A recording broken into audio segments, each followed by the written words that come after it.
भगवान गरुड़ ने बताया कि वैतरणी नदी कैसी होती है और इसे कैसे पार किया जाता है।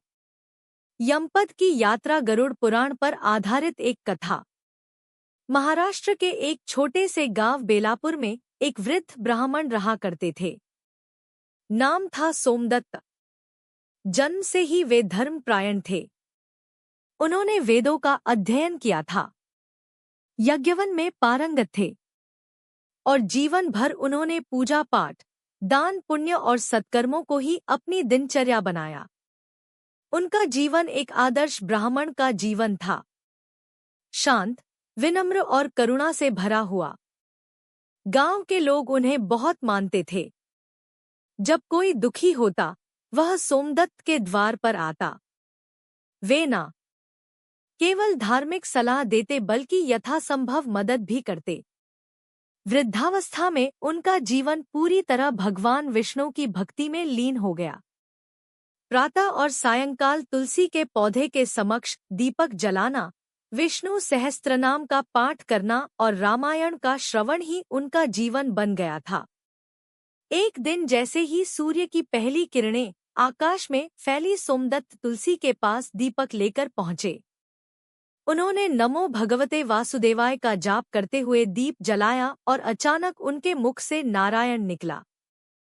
यह उनका अंतिम उच्चारण था। कुछ ही क्षणों में उनकी आत्मा शरीर से मुक्त हो गई। उनके शरीर से निकलते ही आत्मा ने एक अलौकिक हल्कापन अनुभव किया। चारों ओर एक शांत प्रकाश फैला था। आत्मा ने नीचे देखा। उनका निर्जीव शरीर तुलसी के पास पड़ा था और परिवारजन रो रहे थे। पर आत्मा को अब किसी प्रकार का मोह नहीं था। वो अपने कर्म फल की यात्रा पर निकल चुकी थी। जैसे ही आत्मा ऊपर उठी, उसे दो दिव्य पुरुष दिखाई दिए। वे थे यमदूत, परंतु वे भयावह या रौद्र रूप में नहीं थे, जैसे शास्त्रों में पापियों के लिए वर्णित होते हैं। इन यमदूतों के मुख पर गंभीरता के साथ एक दैवीय तेज था। ब्राह्मण श्रेष्ठ उनमें से एक बोला, अब आपको यमलोक की यात्रा करनी है। आप भयभीत ना हो। यह मार्ग कठिन अवश्य है, पर आपके पुण्य आपको मार्गदर्शन करेंगे। आत्मा ने शांत भाव से सिर हिलाया और यात्रा प्रारंभ हुई। पहला पड़ाव वैतरणी नदी। कुछ ही समय में वे एक भयावह नदी के किनारे पहुंचे। काली, गंदी और असनीय दुर्गंध से भरी हुई यह थी वैतरणी नदी। इसकी लहरें रक्त, मल और मांस के टुकड़ों से भरी हुई थी। नदी में अनेक आत्माएं छटपटा रही थी। कोई डूब रहा था, कोई पुकार रहा था, कोई अपने कर्मों पर पछता रहा था। सोमदत्त ने यमदूतों से पूछा, मैंने तो जीवन भर धर्म का पालन किया, फिर इस गंदे और भयावह स्थान से क्यों गुजरना? यमदूत बोले, हे पुण्यात्मा, यह वैतरणी है। इसे पार करना हर आत्मा के लिए अनिवार्य है, परंतु केवल वे ही इसे बिना कष्ट पार कर सकते हैं। जिन्होंने गोदान किया हो, धर्म पूर्वक जीवन जिया हो और मृत्यु के समय भगवान का स्मरण किया हो।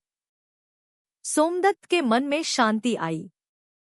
उन्होंने जीवन में कई बार गोदान किया था। तभी नदी से एक दिव्य गाय प्रकट हुई। उसका शरीर सुनहरे प्रकाश से चमक रहा था। उसके माथे पर चंद्र चिन्ह था और आंखों में ममता और करुणा का भाव था। गाय बोली, हे भक्त, आपने मुझे गोदान किया था। अब मैं आपको इस वैतरणी से पार कराऊंगी। सोमदत्त गाय की पीठ पर बैठे और गौ उन्हें सहजता से नदी के पार ले गई। उन्होंने देखा कि दूसरी आत्माएं उन्हें ईर्ष्या और आश्चर्य से देख रही थी। दूसरा पड़ाव चित्रगुप्त का लेखागार। नदी पार करते ही वे एक भव्य भवन के द्वार पर पहुंचे। यह था चित्रगुप्त का लेखागार। विशाल दरवाजे, ऊंची छत और अंदर लाखों ग्रंथों की अलमारियां थी। बीच में एक विशाल सिंहासन पर चित्रगुप्त देव विराजमान थे। उनके हाथ में एक स्वर्ण कलम थी और सामने एक विशाल ग्रंथ खुला था। चित्रगुप्त ने सोमदत्त की ओर देखा और बोले, सोमदत्त, तुमने जीवन में कई पुण्य किए हैं। दान, यज्ञ, सेवा और भक्ति पर कुछ पाप भी है। एक बार तुमने एक गरीब को तिरस्कृत किया, एक बार क्रोध किया और कभी-कभी अहंकार भी किया। सोमदत्त ने सिर झुका लिया। चित्रगुप्त बोले, परंतु तुमने विष्णु का नाम स्मरण करते हुए जीवन जिया और अंतिम क्षण में नारायण का उच्चारण किया। यह तुम्हारे समस्त पापों का प्रायश्चित है। फैसला हुआ, सोमदत्त को नरक नहीं भेजा जाएगा। वे स्वर्ग के अधिकारी हैं, परंतु यमपुरी के दर्शन उन्हें अवश्य कराए जाएंगे, ताकि वे जान सके कि मृत्यु के बाद की यात्रा कितनी कठिन हो सकती है। तीसरा पड़ाव, यमपुरी का दर्शन। अब सोमदत्त को एक विशेष रथ में बैठाकर यमपुरी की ओर ले जाया गया। रथ आकाश में उड़ रहा था और नीचे भयानक दृश्य दिख रहे थे। उन्होंने देखा, एक आत्मा को उबलते तेल के कड़ा में डाला जा रहा है, किसी को कांटों पर गिराया जा रहा है, कोई राक्षसों द्वारा नोचा जा रहा है। सोमदत्त की आंखें करुणा से भर गई। उन्होंने यमदूतों से कहा, यह दृश्य बहुत कष्टदायक, क्या कोई इन यातनाओं से बच सकता है? यमदूत बोले, हाँ, जो जीवन को धर्म, करुणा और भक्ति से जीता है, जो गरुड़ पुराण पढ़ता और उसका पालन करता है, वो इन यातनाओं से मुक्त रहता है। तुम्हें यह ज्ञान इसलिए दिया जा रहा है ताकि तुम इस संदेश को आगे पहुंचाओ। अंतिम पड़ाव, विष्णु धाम का द्वार। अंत में रथ एक दिव्य प्रकाश की ओर बढ़ा। दूर से ही भजन कीर्तन की ध्वनि सुनाई देने लगी। स्वर्गिक सुगंध, पुष्पों की वर्षा और शांत वातावरण, यह सब विष्णु धाम की निशानी थी। एक द्वार पर 2 दिव्य द्वारपाल खड़े थे। ब्राह्मण श्रेष्ठ उनमें से एक बोला, आपका स्वागत है। आप धर्म, दया और भक्ति के मार्ग पर चले। अब आप भगवान विष्णु के धाम में प्रवेश पा सकते हैं। सोमदत्त ने यमदूतों की ओर देखा और हाथ जोड़कर बोले, मैं चाहता हूं कि मेरे वंशज और सभी लोग धर्म के मार्ग पर चले, इस यात्रा का सत्य सब जाने। द्वार खुला और सोमदत्त आत्मा रूप में भगवान विष्णु के चरणों में लीन हो गए। सीख गरुड़ पुराण केवल मृत्यु के रहस्यों को प्रकट नहीं करता, बल्कि यह जीवन का भी मार्गदर्शन करता है।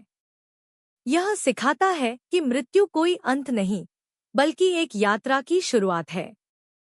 आत्मा का सफर, उसके कर्मों की परीक्षा और अंत में मोक्ष की प्राप्ति। सोमदत्त की कथा हमें सिखाती है कि यदि हम जीवन में सच्चे अर्थों में धर्म, करुणा, भक्ति और